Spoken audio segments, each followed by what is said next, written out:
Hello guys, क्या हाल है आप सब लोगों की। मेरा नाम है कार्तिक और ये है नथिंग फोन 2। इस फोन के बारे में आप सब लोगों को काफी ज्यादा इंफॉर्मेशन मेरे ख्याल से होगी और बहुत सारे वीडियोस भी आपने अब तक देख लिए होंगे, इसके specification, camera qualities and all that stuff. But the question is, इस प्राइस सेगमेंट पे जिस पे ये आता है, बहुत सारे दूसरे फोन्स भी आते हैं। सो इसको क्या स्पेशल बनाता है और एक्चुअली में नथिंग फोन जो है इसको कहाँ पे लेके जा रहा है, और इसके बारे में एक बार थोड़ा सा डीप डाइव बात करते हैं, because I just loved it.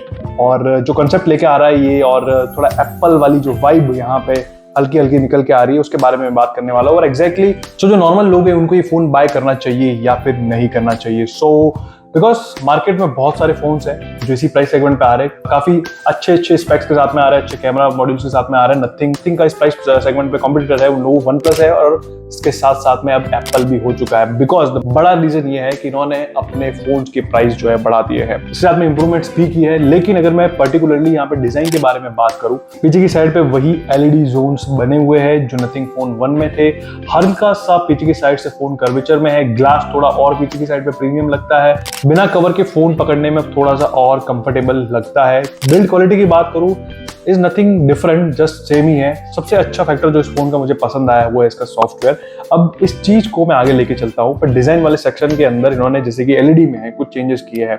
यहाँ पे आप अपना जोमेटो का ऑर्डर जो है वो दे रहे हो तो वो आपको दिखेगा कि जो लड़का डिलीवर करने आ रहा है वो आपके घर से कितना दूर है। सो एज सून एज ये जो लाइट यहाँ से कंप्लीट हो जाएगी आपको मालूम पड़ जाएगा।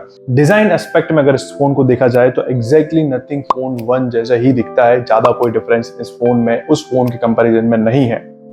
अब चेंजेस कुछ प्रैक्टिकल भी है यहाँ पे और काफी प्यारे प्यारे चेंजेस है, जैसे कि यहाँ पे एक थोड़ा सा कर्वेचर दे दिया है, यहाँ पे एलईडीज की जोन ज्यादा कर दिए है। लेकिन ओवरऑल इस फोन को अगर आप देखो एक नजर में, आपको ये पहचानना मुश्किल हो जाएगा कि ये नथिंग फोन 1 है या फिर नथिंग फोन 2 है। और ऐसा और किस ब्रांड में होता है? यस, एप्पल के साथ में होता है। बट एप्पल के साथ एक और चीज होती है, जैसे ही आप कोई भी एप्पल का मॉडल देख लो, भले आईफोन 12 हो, 13 हो, 14 हो, 15 हो, आपको एक चीज श्योरिटी हो जाती है कि ये एप्पल का फोन है। एक आइडेंटिटी जो है वहां पे रजिस्टर्ड हो जाती है आपके दिमाग में कि एप्पल का फोन है। मुझे लगता है कि यहाँ पे नथिंग भी कुछ इसी तरह के कुछ ट्राई करने की कोशिश कर रहा है, और आई think it is a very good idea. और अब जब भी आप फोन देखोगे आप, तो आपको दूर से नजर आ जाएगा कि एलईडी जोन्स है, 2 कैमरास है, और इस तरीके का पूरा एक ट्रांसपेरेंट बैक कवर है। सो यस, एक कैरेक्टरिस्टिक जो ये फोन लेके आने की कोशिश कर रहा है। So I think it is a pretty good idea. तो क्या ये एप्पल की तरह एक कैरेक्टर बनाना, उसको कॉपी करना, क्या ये नथिंग फोन 2 को ज्यादा सेल करवा सकता है, या फिर आपको या मुझे इस फोन को परचेज करने के लिए मजबूर कर सकता है या फिर नहीं? So question is why should I buy Nothing phone 2? और उसका एक आंसर मैं आपको देता हूं कि हो सकता है आपको ये फोन पसंद आए, हो सकता है नहीं भी आए, और मेरे को जो लगा पर्सनली, जो फील किया, वो मैं आपको बता देता हूं।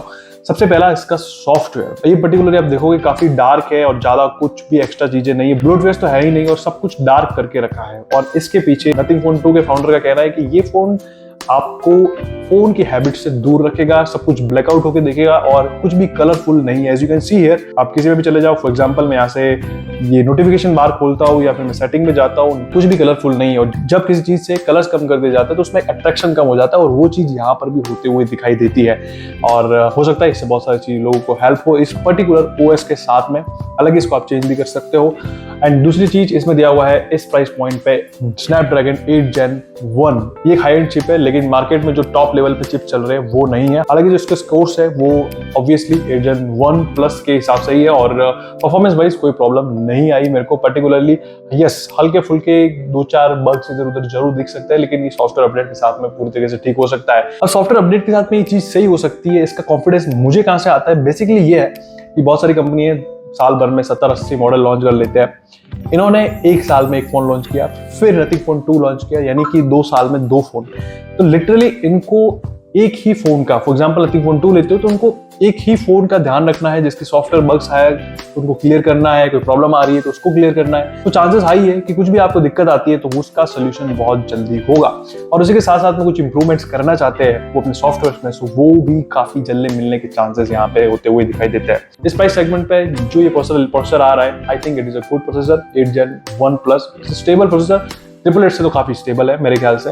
8 Gen 2 का जो है वो सेक्शन थोड़ा सा अलग हो जाता है, लेकिन yes, it is a very powerful chipset. और 1 साल भर इस चिपसेट को हो चुका है, तो बहुत सारे लोगों ने इसको यूज किया है। मुझे लगता है कि सॉफ्टवेयर का और जो हार्डवेयर का इंटीग्रेशन और मैं कह सकता हूँ जो ऑप्टिमाइजेशन जो है वो काफी हद तक जो है यहाँ पे नथिंग फोन 2 ने किया है। काफी स्मूथ एक्सपीरियंस होता है फोन को चलाने में, एक फील ही अलग आती है। इसी के साथ साथ में जो डिस्प्ले है वो ऑब्वियसली 120 हर्ट्ज के साथ में LTPO डिस्प्ले है, 1 hertz to 120 hertz, no issues.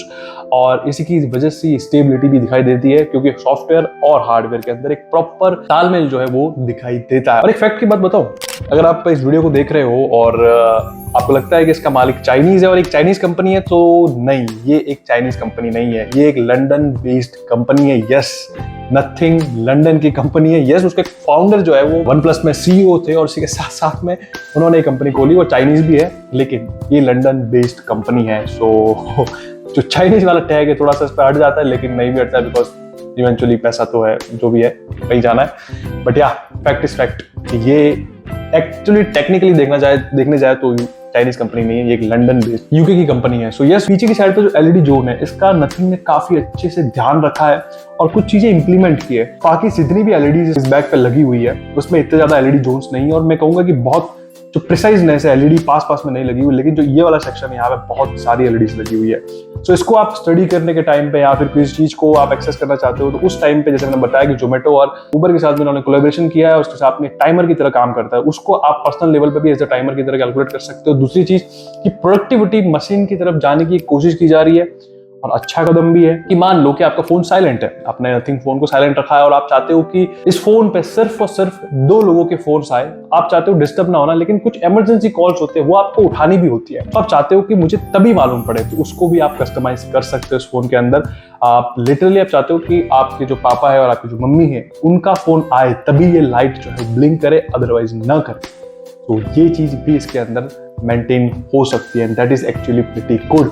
और मुझे पर्सनली ये चीज काफी पसंद आई, और स्पेशली इसमें एक जो पीछे की साइड में माइक्रोफोन लगा है, इसकी वजह से थोड़ी क्वालिटी बढ़ जाती है वीडियो रिकॉर्डिंग के टाइम पे। आई think it is a good thing. और इसको पर्टिकुलर इस टाइमर को नथिंग बोलता है ग्लिफ टाइमर, और क्योंकि ग्लिफ इंटरफेस है पूरा का पूरा, सो यस ग्लिफ टाइमर। और फिंगरप्रिंट स्कैनर जो है वो साइड में ही है और काफी स्टेबली अच्छे से काम करते हुए नजर भी आता है। तो यस गाइस, अगर आप नथिंग फोन 2 बाय करने का विचार कर रहे हो, so I will recommend this phone. इसलिए नहीं कि दूसरे फोन से ज्यादा फास्ट है या फिर ज्यादा कैमरास जो है वो अच्छे है या बुरे है, नथिंग को जो है बाय करने का जो मेन रीजन जो मुझे लगता है पर्सनली वो ये है कि एक कैरेक्टर जो इस फोन के अंदर है। आप सैमसंग का A सीरीज का A34 ले लो, या फिर A74 ले लो, या फिर सैमसंग गैलेक्सी S23 ले लो, या फिर सैमसंग का A14 ले लो, या फिर सैमसंग का A04s ले लो। लिटरली मैंने यहाँ पे 8000 से लेकर के 80,000 तक के फोन बताए, किसी में भी कुछ भी फर्क नहीं है, लेकिन ये आप हाथ में पकड़ोगे तो एक चीज लगेगी कि यस, अपने एक प्राइस सेगमेंट पे एक फोन जो है हाथ में पकड़ा हुआ। यस, लोगों को एग्जैक्टली मालूम होगा कि आपके पास कौन सा फोन है, जैसे कि एप्पल के साथ में होता है कि उनका एक अलग अपना कैरेक्टर है, दूसरे पहचान में आ जाता है। सो उस हिसाब से आई think it is a very good choice. और ऐसा नहीं है कि कैरेक्टर की वजह से आपको फोन परचेस करना चाहिए, बिकॉज सॉफ्टवेयर के बारे में जो इंडिकेशन मैंने आपको बताया उसके साथ साथ में पीछे के LED जोन्स और प्रोडक्टिविटी और परफॉर्मेंस वाइज भी ये फोन जो है काफी पसंद है। बाय द वे परफॉर्मेंस के सारे स्कोर्स जो है यहाँ पे आपको दिख रहे होंगे, देख सकते हो, नो प्रॉब्लम एट ऑल। उसी के साथ साथ में डिस्प्ले का भी पर्टिकुलर सेक्शन मुझे पर्सनली काफी पसंद आया। हालांकि कर्व डिस्प्ले नहीं है लेकिन एज टू एज डिस्प्ले है, इवन बेजल से चारों ओर से कोई इसमें इशू नहीं नजर आता है।